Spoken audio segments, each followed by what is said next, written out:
Hey family, what's going on? What's good with everybody? Hope everybody's doing well.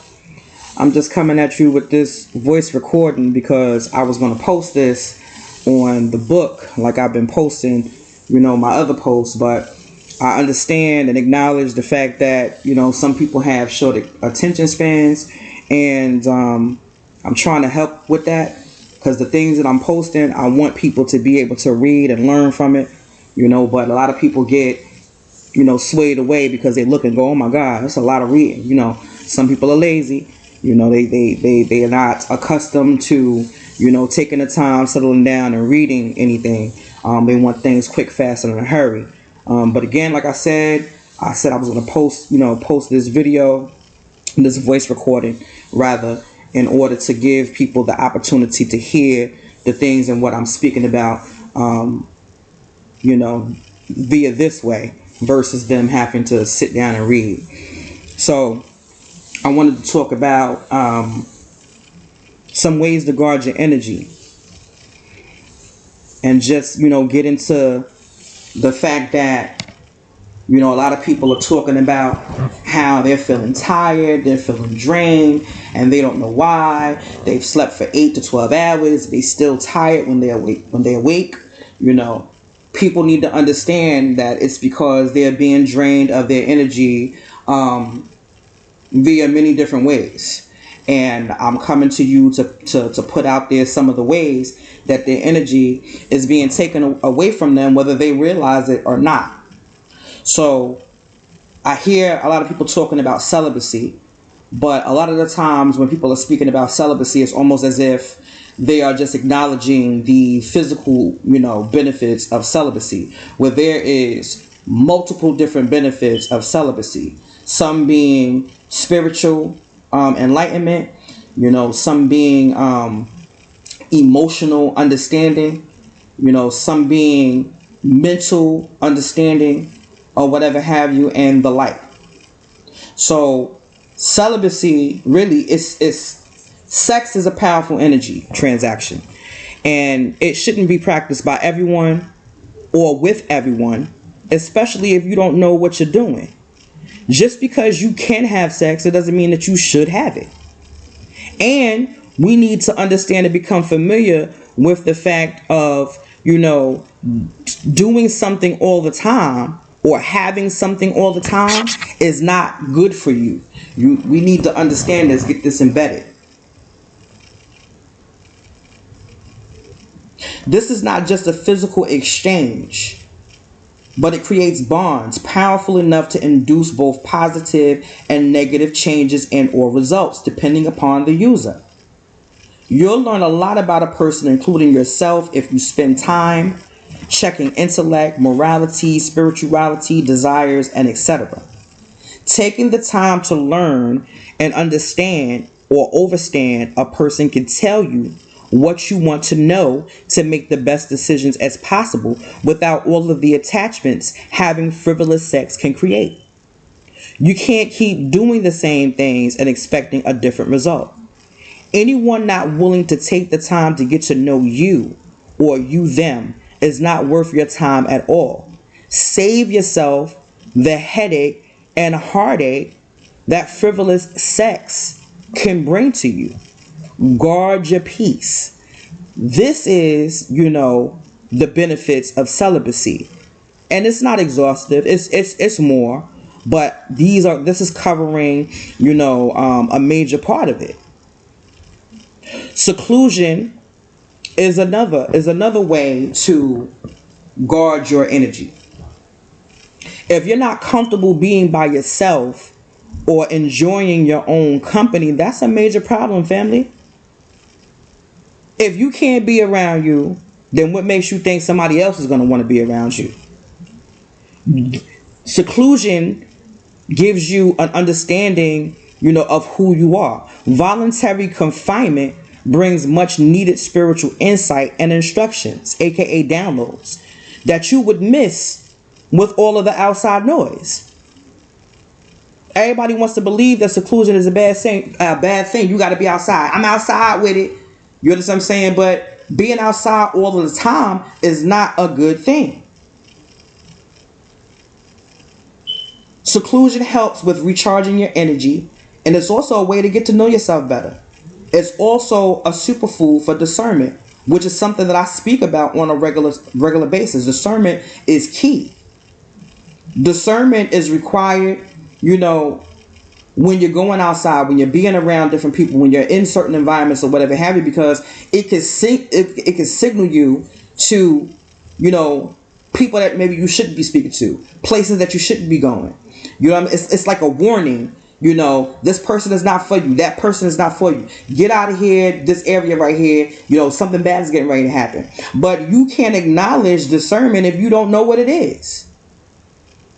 You don't know, you know, if you don't know what discernment is, you know what I'm saying? It can't be the protection measure for you that it was meant to be. So being able to understand discernment, you know what I'm saying? One of the ways to being able to understand discernment is getting by yourself. Getting by yourself, listening to yourself speak, because whether you realize it or not, you know what I'm saying? There's conversations going on at all times. You are speaking to yourself at all times, but you cannot always hear yourself. Nor do you always acknowledge yourself. You can have a thought and be like, I'm not doing that. And then do something opposite and then find yourself in some stuff that you wouldn't have been in if you would have listened to your discernment. It ain't no devil on your left side and the angel on your right. It's you at all times. It's you. It's your higher self. It's you telling you, get out of here. You shouldn't be here. Don't go over there. You know what I'm saying? Don't be around this person. Don't have this person around your kids. Don't do. It's you, your higher self, all of the time. Your higher intelligence, all of the time, trying to prevent you from getting into something that you won't be able to get yourself out of easily. So getting or putting yourself in a voluntary seclusion is a benefit. It's not a bad thing, although a lot of people like to make it seem that way. Refrain touch is another important one. Everybody is not supposed to touch you. Okay? Touch is a powerful tool to impress or express and is one of the most powerful energy transfer agents. In fact, healing takes place in the form of touch. And not only that, whether you believe it or not, spirits jump from person to person via touch. It is imperative that you guard your touch and prevent others from frivolously touching you. Touch does not just give, but receives as well. And everything that touch gives is not good. So we have to, you know what I'm saying, start protecting ourselves. It could be something such, you think, oh, it was just a handshake. But that handshake took something from you and may not have given anything back to you. Or it may have given you back something that was going to drain you. We disregard touch because we were taught to disregard touch. But touch is powerful. Touch can express love. You understand what I'm saying? Touch can express hate, anger. You understand what I'm saying? Touch is powerful. And it's not to be taken as lightly as we've been taught to take it. Me, myself, personally, I don't allow everybody to touch me. And there are those that will tell you in a heartbeat, oh, she don't do hugs. But that's because I know that I'm sensitive to certain things. And I'm definitely sensitive to energies. So everybody cannot touch me. Everybody, you know what I'm saying? I love people, but that doesn't mean that I got to hug you all up all the time. I'm very, you know, cautious with my energy, more so now than I've ever been in my lifetime, because I understand, you know, the significance of touch more now than I did before. That's a part of growth. And people can be offended. Let them be offended. Most people are offended when you're guarding yourself against them. You understand what I'm saying? It's not meant, you know, to be, you know, it's not meant for them to take it, you know, the way that they're taking it. But if they do, then so be it. Because why should you have to apologize for guarding yourself?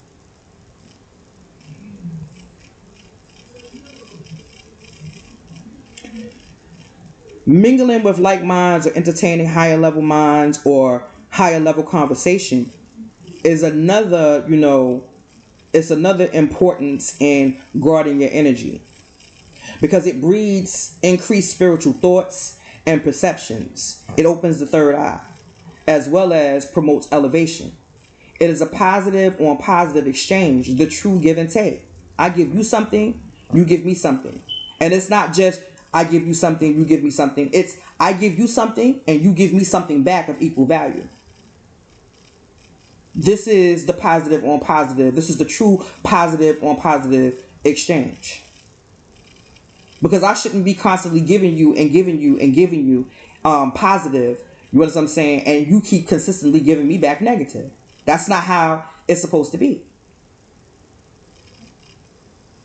Okay? We build upon each other. That's how it's supposed to be. Refraining from negative arguments or unnecessary emotional outbursts. I said in previous posts that you cannot operate in emotions. You do not make sound decisions while you're emotional.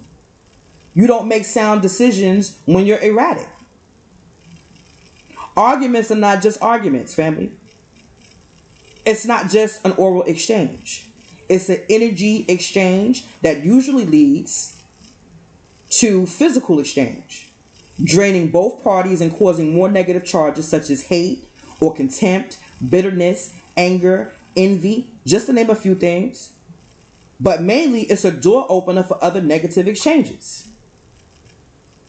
You don't ever want to entertain a devil. A devil is a deceiver. And there are many deceivers out here.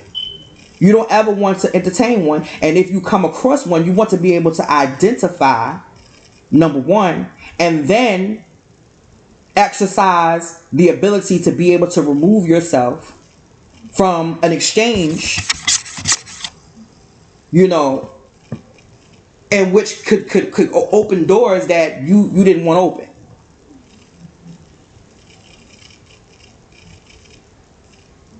Cautiously selected imagery or auditory processing is another very, very important guard. Because programming comes in the form of imagery and auditory processes.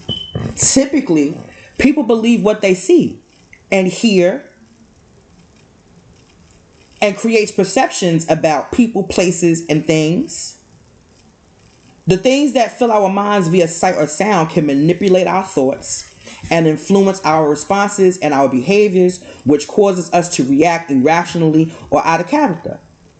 It can negatively change how we view ourselves, not just singularly, but as a whole. And this is very important, family, because we are raising children. And for those of us that have awakened to, you know, the atrocities that have occurred that we may have been blinded to before, you know, the manipulations, we are raising children in an environment where the programming is contradictory to the teachings that you're teaching your children. And because children are impressionable, they're mimicking everything that they see and everything that they hear. And that's dangerous because imagery and auditory processing, because it has the ability to be able to manipulate an idea or a perception, it's basically teaching your children and you how you should react and respond to certain things. It's programming you to operate in your emotions and not in your mental faculties, not in your spiritual faculties. It's telling you how you're supposed to act, telling you how you're supposed to perform. It's telling you how you're supposed to walk, talk, eat. It's telling you everything that it's expecting you to do, and you don't even know it. It's telling you how others act and how you should respond to the way that others act, which is totally, infallibly incorrect. Totally, and it's incorrect. Emphatically incorrect. And this is something that we have to get, you know what I'm saying, control of. We have to get in control of this. And the ways in which you do that is by cautiously selecting the things that you are filling your minds with, the things that you are filling your ears with. Start doing this on a regular basis, and you will see the changes that you have in your energy. Shadow work is important, and it's important for everybody. You understand what I'm saying? Because we all have had traumas, that we have had, to grapple with. Things that, we would rather not deal with, things that we push to the back of our minds, to the back burner. But shadow work means to reveal all of those hidden things trauma caused. To deal with all of those things your mind was not ready to deal with out of fear or shame or age or etc. You're supposed to reflect on those things and deal with them accordingly. Forgive yourself and forgive others for your sake. Never forget, remember, in order to not repeat. But you have to face those things. Okay? I mentioned this in one of my other posts that, Scales and Balances says you have to be light as a feather. And if you have trauma upon trauma, from childhood and, adulthood and whatever the case may be, and that stuff is bogging you down, okay, you're not as light as a feather. You have to get rid of those things. You have to forgive you. Y'all sitting up here waiting for other people to forgive you, and that's not what the heck you supposed to be doing. You supposed to forgive you first. You forgive you for whatever it was that transpired. For whatever it was you may have thought about yourself, for whatever it was that you have done. You can ask for forgiveness from somebody else. That's the growth in you that would allow you to do that. But if they don't forgive you, honey, it's okay. Because not for nothing, you don't require them to forgive you. It's required that you forgive yourself. And I know that this is hard for some people to hear because they've been taught the opposite thing. But it's your conscience that bears you witness. Your conscience that bears you witness. So the bottom line is, even if somebody else has forgiven you for whatever you have done, whatever you must have said, whatever it was, if somebody else forgive you, that's fine. But guess what? You still carry the weight of the transgression or whatever it was that you have done on your shoulders when you don't forgive yourself. You have to release it. You may have thought that you were the cause of something. It might not be the case. But, trauma sometimes make you, point the finger at you and say, this is your fault. This happened because of you. It might not even be the case. But this is what you feel about yourself. Nobody else can make you feel good about you. We were taught to think that way. You understand what I'm saying? By all of this flipping programming that's going on. But the bottom line is, only you can make yourself feel good about you. This is why relationships don't work. Relationships don't work because you're looking for somebody to give you something that they cannot give you. Only you can give you that. They can stir you in the right direction and they can keep talking to you and encouraging you and, all of that good stuff. But the bottom line is, if you don't take it and utilize it, it's not going to work. So you have to do the shadow work. I'm speaking on shadow work because a lot of people don't understand that their traumas can drain their energy. So in order for you to guard your energy, you need to know those things, some of the things at least, you understand what I'm saying, that can help you to do that so that you can be as energized as possible to be able to handle something that you need to handle. And shadow work is key. I know, what I'm saying, people are afraid. They don't want to, open up old wounds. They don't want to open up old wounds. They don't want to, rock the boat. But guess what? Sometimes you got to tear up the room before it can actually be clean. Sometimes you got to pull stuff out the closet or whatever and organize it or whatever, getting rid of garbage, things that you no longer can utilize, things that no longer serve your purpose, and you got to throw that stuff away to make room and then go back in there and organize the closet so that you can find things that you need to find easily. Sometimes you got to do that. And this is what it takes. So shadow work, you know what I'm saying, is powerful in itself, because a lot of our energy usurpation, comes from that. Holding on to old stuff that serves us no purpose. Silence is another major. Why? Because a lot of people don't know when to shut up. They don't know when. They don't even know how. Okay? But silence allows you to observe and listen to the things words would have caused you to miss. You're supposed to be slow to speak and quick to hear. It may save you one day. Some people talk themselves into trouble they would not have been in if they would have just shut their mouths. Sometimes silence is the answer you need to hear what other people feel and think about you. Practice not speaking. I know, family. This is going to be hard for some people, especially for those who always have something to say, but say absolutely nothing at all worth listening to. I know it's going to be hard. But it's what's required, especially right now in the time that we living in. Sometimes you just have to be quiet and watch, observe, and listen.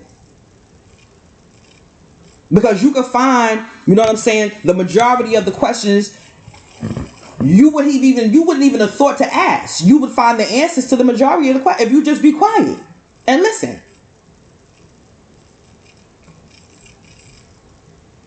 Okay? Being silent also recharges your energy.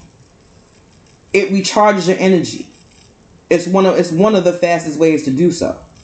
Because it takes a lot of energy, whether people want to realize it or not, it takes a lot of energy to speak. Which is why I like to write. Because by the time I'm done with this video, I'm going to have to do something to recharge my energy. I'm tired right now. But it's imperative for me to get this information to the people that's going to receive it. Not everybody is. Not everybody's going to listen to this video, and that's okay. But at least my job is done. I'm doing what I'm supposed to be doing. I'm doing what I was put here to do. Okay? Because I'm tired of, the consequences that I'm being dealt because of my, because of me. My unwillingness to speak when I'm supposed to speak. Whether it's writing, and posting, whether it's doing voice recordings or whatever have you. We have a responsibility, the ones of us that's awake. The ones of us that's awake and have received this knowledge, have heard the call, or whatever the case may be, however you want to call it, chosen ones, or however you want to call it. For those of us that have received this knowledge and understanding, or whatever have you, we have a responsibility to give this information out to whoever is going to receive it. I don't care who don't. Who don't does not concern me. Who does is who I'm concerned with. Okay?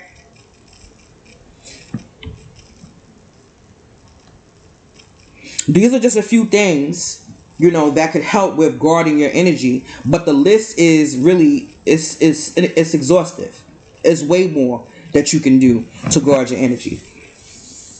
Don't get it twisted. I don't want nobody to get this twisted. Energy transfer is not a bad thing in itself, as it can help you and help others to level up, to grow. However, unlearned use of energy transfer, in which few teach, can be detrimental to you and others, and it can cause an imbalance or a harmful, unequal exchange, in which can leave you or others drained. The list above are some of the ways to recharge your energy the fastest. Now, I have a few questions. Have you ever received a phone call from anyone and hesitate to answer that phone call, or have an overwhelming tiredness come over you before you can even say hello? Have you ever had a conversation with someone and feel drained immediately after? Or have you ever went to an event or to someone else's home and wanted to leave almost immediately after your arrival? Have you ever got around someone and felt bodily sick, but felt fine immediately after leaving them? Have you ever felt drained after being touched or hugged? Has anyone ever told you they feel better after talking with you, or they feel better having you around them? Do you find yourself feeling drained and overwhelmed daily, helping the same person repetitively, but that person utilizes none of your advisements? Have you literally felt like the weight of the world is on your shoulders, or like you're solving everyone else's problems but your life is falling apart? If so, this is just spiritual alarms ringing to let you know your energy is being usurped. Some people are energy serpents unaware, and more times than not, you are giving your energy away unaware. Some people know exactly what they are doing. Those are called energy serpents. They live for taking people's energy from them and trying to drain them. And they'll continue to do it if you allow it. And why not? When you're doing it so carelessly. If you don't know you're giving your energy away in larger quantities then you can afford, then how do you know when or how to replenish it? There are high and low vibrational beings, and you need to know who you're dealing with at all times. You also need to be aware of how much energy you can stand to lose at a time to prevent drainage. This, fortunately and at times unfortunately, means that you cannot and should not entertain everyone. I know some of us who are empaths, we are going to take this the hardest because we just want to help. In any way, that's possible, we want to help. But sometimes your help can be a hindrance, not only to you, but to the person that you're trying to help. In other words, you cannot help everyone as often as they may need your help. You should always leave enough in your own cup or your own reservoir, so to say, to sustain yourself so that you can help yourself and others another day. Every time you entertain an energy that is negative, you swap positive energy from yourself. Remember that. Just like a battery, you can be drained. However, just like a battery, you can be recharged. How? Some of the ways that I listed above. Some of the ways that I spoke about above. Further, knowing and or learning how to release the negative charges immediately after by grounding, by meditation or praying practices, either of which everyone should be doing. Certain types of vibrations, meaning music or chanting or etc. Those are some of the things that you can use to recharge after, an energy exchange that leaves you drained. I've been in certain situations, because a lot of the times the people that I attract, well, people say, oh, like attract like, but that's not necessarily true. You have to understand that negative vibrations or negative energies are attracted to the light. They are attracted to high vibrational beings. So a lot of the times, people that come to me, they're broken in some sort of a way. They have, some sort of, they have some sort of issue, with themselves. The way that they feel about themselves, the way they feel about their situations, the way that they think, they have something wrong with them or whatever have you, and they're coming to me, for an energy exchange, whether they know it or not. I've had people walk up to me, I don't even know them, and they start telling me their whole life story. And I've learned to just sit there and listen. And after they're done, I can acknowledge the fact that they needed to get that off their chest. They needed that. Because what would make somebody who don't know you walk up to you and vent? It's almost like a confession. And you don't even got, a garb on. You don't present yourself as a pastor or a priest or, anybody, which they have taught you or whatever have you is an intermediary or whatever have you. But they came to you. They seen you and they came to you and they got that off their chest. I've been put in that situation a lot of times. And sometimes people will be crying, talking to me. Sometimes they'll be angry, talking to me, venting. It depends on, the level of their, the level of their emotions, the level of their energy, where they are. You understand what I'm saying? And their walk, their journey. It depends on how their response is going to be. And I'm just silent. I let them talk. I listen. I identify, what the problem is. And I tell them. And sometimes, the way that I tell them may seem harsh, but the truth often is. The truth often hurts. And it takes, a special kind of person to be able to put themselves to the side to tell somebody the truth, even if it hurt. It might not even be received well, but you have to remember, you didn't ask them to come talk to you. Okay? They might think they're coming to talk to you to vent or whatever have you, but they're actually coming to you to tell the truth. And whether or not it seems that they receive it or not is not your concern, because I'll tell you this much. They hear everything you say.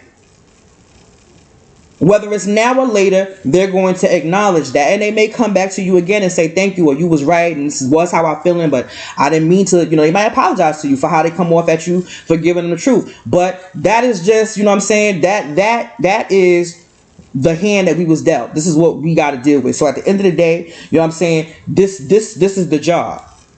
So me, myself, personally, I have to practice a lot of recharging. I have to practice a lot of guarding my energy or whatever have you, because I know that I've been assigned a job.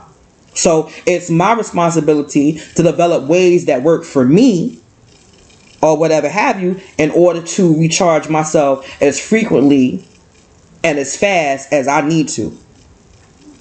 So I'm sharing those ways, with you, some of them anyway. And maybe at a later date, I can go into a few more ways to be able to recharge, because like I said, I didn't always know how, and I found myself in situations where it was like, well, goddamn, I can't. I don't want to see nobody. I don't want to talk to nobody. I would throw myself in there, but I would throw myself in there after I'm anxiety filled. You understand what I'm saying? I'm aggravated and frustrated because I didn't realize at the time that I'm taking on other people's frustrations. I'm taking on other people's anger. I'm taking, on other people's fears. I'm taking on other people's thoughts, and I'm not releasing it. I didn't realize that. So I felt like, I had the weight of the world on my shoulders, or whatever have you. I felt like, I felt like, my world was on fire, but I'm helping everybody else get their life organized. I felt like that. Okay? So we got to understand that we need to have these tools in order to guard our energy. We need to have these tools because we have a job to do. We have to also understand, like I said, you cannot help everyone as often as they may need your help. You have to leave something in your cup. You cannot drain your cup and think that you're going to help somebody else. That's not how it works. Okay? We need to know that. Knowing and learning how to release the negative charges immediately after by grounding, like I said, meditation or praying, certain types of vibrations or whatever have you. We have to start observing those people around us. And like I said, not being afraid. You can't be afraid to cut the cords or at least shorten them. You have to know, and you have to know. You got to know that these people will be okay. Okay? They only came to you to get what they needed. They were sent to you to get what they needed. Okay? You have to believe that you weren't the only one put into the position to help, to assist. They have other sources, even if they tell you that they don't. You have to keep that in mind. Keep in mind that you have been providing insight, so much so that they already have the tools that they need to sustain themselves. And if they don't, then you are no longer on the hook to continue to service them. Your job is done. And it's time for the next teacher to come into place. Okay? But the next teacher cannot come into place to teach them if you are allowing them to hold on to you. Okay? Some of us are seed planters. All right. And some of us are cultivators to certain people. I may be a seed planter to these people on the left, but I might be a cultivator to these people on the right. You have to understand when you're dealing with people who you're dealing with, where they are in their journey, because everybody's journey is different. I'm only thus said teacher because I've experienced what the people on the left, you know what I'm saying, is about to go into. Or I have experienced and I have some insight that could possibly help the people on the right when they need it. So you have to determine when you've done all you can for each person that's sent your way. Okay? Like I said, some of us are seed planters and some of us are cultivators. You need to know which one you are so you do not exhaust your abilities or hold up the people that you were intending to help. Because I know that happens a lot. People get so hooked. This person, everything that they say, you know what I'm saying, is right. It's law. This is what it is. Wherein you were meant to get some from here. You were meant to get some from there. Here a little, there a little. Okay? Because nobody has the whole truth to themselves. And the reason why nobody has the whole truth to themselves, the whole story, is so that nobody can get up and boast. Nobody, you know what I'm saying, nobody can become prideful. Nobody is supposed to become prideful. Because this truth is not your truth. This truth was given to you as the truth. You don't own it. You didn't write it. You were given this insight. It was downloaded to you. However it was, you gained it. Okay? It was given to you. All right? You learned it. Now you share it. All right? Nobody is supposed to get prideful. You get prideful attitudes. You selling information. I'm selling. And you ain't that. You didn't buy it. So you got it freely. You're supposed to give it. Okay, and that's what I'm doing, and giving, you know, this recording, letting people know, giving them some insight on some of the things that they can do or whatever have you to recharge themselves. Because I know what it feel like. I know what it feel like to feel drained and feel like, you know what I'm saying, I don't have enough to give. I don't have enough to give. I don't even have enough for myself. I know what that feel like. To feel like I'm carrying the weight of the world and I'm helping everybody else, you know what I'm saying, in their journey or whatever, and I can see them excelling, and I can see them prospering, and I can see them leveling up, and I can see them doing good, and I'm happy for them, you know what I'm saying. At the end of the day, I'm happy that I was able to do something that helped somebody else, but at the same time, it's like, well, goddamn, you know what I'm saying, what about me? I don't want what the other person got, I just want what's for me. And I can't give myself that, or allow myself to receive that, if I'm carrying all of this stuff that I was meant to discharge. Okay? So you need to learn ways or whatever for you. These are ways that work for me or whatever. Like I said, the list is exhaustive. There are a lot of different ways, you know, to protect your energy.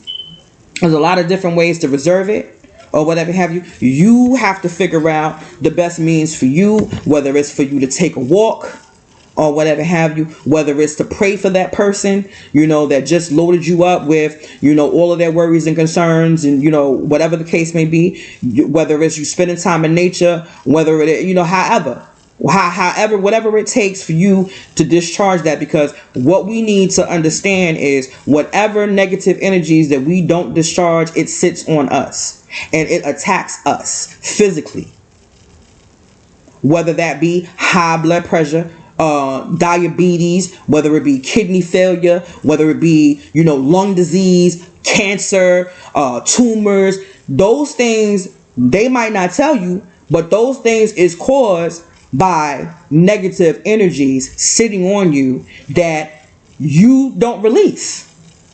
But what they will tell you is stress. Oh, stress causes you. This is what they tell. Stress causes you these ailments. It's stress. So they don't tell you, you know what I'm saying, in many words, but they tell you so that you can go and do the research and figure it out for yourself. They're not going to give you all the information. They'll give you some of it. And it's your job to go out there and figure it out. So if stress, you know, is causing all of these dysfunctions, then how do I release the stress? And if stress is causing all of these problems and you're spending all of your time not even just dealing with your own stress, but you're taking on the stress of other people, well, how are you going to release that? Because if you don't, you're going to make yourself sick. Mentally, physically, emotionally, you're going to make yourself sick. So how do you do that? So this is why it's important to learn ways that you can guard your energy, because if you don't, you're going to find a lot of people that's going to come and they're going to be trying to manipulate you into helping them. You're going to have a lot of people that's going to come and they're going to use you until you can't be used no more, and then you're going to have the problem. Energy transfer equals problem transfer, and people need to understand that. So this recording has been long enough. It's actually longer than I wanted it to be, but it would have been longer if I'd have wrote all of these things down. Of course, I wrote some things down to read back to y'all, but I had to expound on the things that I've written. So the video is a lot longer than what I intended it to be. But it's okay. Like I said, those that listen to it or are going to listen to it because they are looking for understanding. They are searching for truth. They're searching for tools that they can use to carry them along on their journey, and that's all I can it's here. I'm doing what I'm supposed to do, putting it out there, whatever have you. I can't make you drink what I'm saying, the information. I can't make you obtain this information, retain this information. It's up to you, what I'm saying, if you're going to receive it or not. But my job is done. I appreciate all of those that listen, and I'll be back with another voice recording or another post soon. Peace, family.